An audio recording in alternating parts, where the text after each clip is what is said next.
Hello again, this is Tolu with NBA presenting your views, where we seek to share people's opinions and thoughts on different issues. And we're continuing with the coverage of the inauguration of Donald Trump. And we spoke to a lot of people at the occasion. And one of the guys that stood out was, one of the groups that stood out was the Veterans Group. And the particular guy that we spoke to had very intriguing things to say. Now, he was pro-Trump, and that group, and he, was talking to a lot of anti-Trump people. But again, NBA seeks to be neutral. So we spoke to the guy, and he had a lot of interesting things to say. So I'll let you guys listen to it, and then we can have a little discourse on it. Check it out.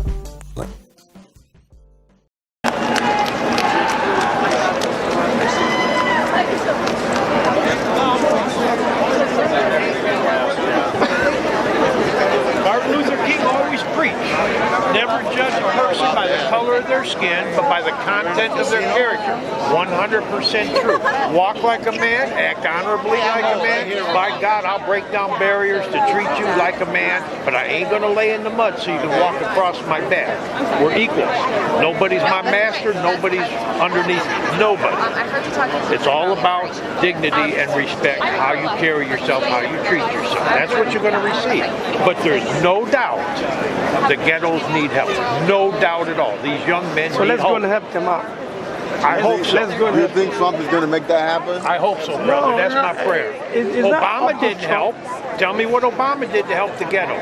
He knocked all the buildings down in Detroit. Now the white man put up $1 million skyscrapers. Sir. The blacks are now out of the city. You got another. He didn't help them. I live in Detroit. I see your Michigan past there. You made the comment about how education is what's needed in these urban centers. Do you think the new administration is going to be providing those solutions? I hope so. All I will say is this. Hope springs eternal. We must give Trump a chance. We gave Obama a chance. We have 40% more debt. We have the people are divided like they weren't 8 years ago. We have the people against the police. Whites more against the blacks. Blacks more against the whites. That was it. Where's the hope in that? I was peaceful for 8 years. I never voted for him. But he's a good man. I wouldn't mind if he moved in next door to me. I don't think his children would ever be breaking into my garage. But we need hope. These young black men in the ghettos, number one, need fathers in the house, helping to raise and be the proper heads of their house. The white man put the black man in 1964 in 3 generations of economic slavery. As long as the father moved out, you have more children, you could get more money, more food stamps. So the women had more children. The fathers couldn't live in the house because then they'd have to pay child support.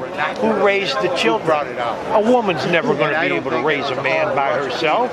A man's never going to be able to completely raise a daughter by himself. That's why we're a body. We have men and women. When you have men and women raising children, that's the best. Doesn't mean it's perfect, but that's the best. One thing about Obama, he's taken the debt from $41,000 per person to $63 for every man, woman, and child in this nation. I don't hate Obama. I love Obama. But there's a lot about what he's done. But it was an attempt to bail out the auto. I agree, but you can't just go into debt. You could not live on credit cards for very long as a family. How could you do it as a country? You couldn't do it as a business. Sooner or later, you got to pay. Well, why are we any different? A nation ain't nothing but businesses and people. Same principles apply. It ain't about white, black, blue, green. My first Trump for president, my first pick was Dr. Carson, a black man. There was 3 black men. I would have been happy to have gone to war to get them as president. This ain't a white black. It's who I think can best serve this nation. It has nothing to do. I had a black man save my life in Vietnam. One thing I never had. My best friend when I was 8 years old was a brother in St. Clair Shores. He'd come to my house, I'd come to his house. We didn't see each other like that. He got killed in Vietnam. But I'm still talking talking about. He was my best friend, Robert Jones. But it ain't, everything in this nation does not have to come down to race. It's we the people. That's why we're a body of people.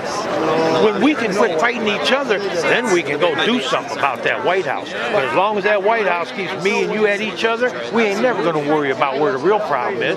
My problem ain't with black, my problem ain't with white, my problem's with myself. And nation of laws that don't make sense.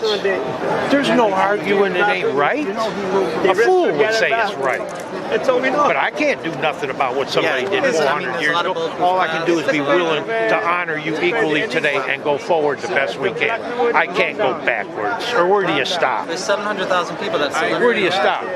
Do you realize, though, here's one bit. And I've done prison work for 40 years. Prison. The very first slave owner in this country was a black man. They're trying. The very first slave owner was a black man. It ain't white versus black. It's power over no power. It's economic. We have to get education, walk upright, get a good job, teach your family, and that shit will be broke in a generation or two. There will be true equality. It's economic equality in America. It's economy that produces the power in America. We all know that. Get the power. All right.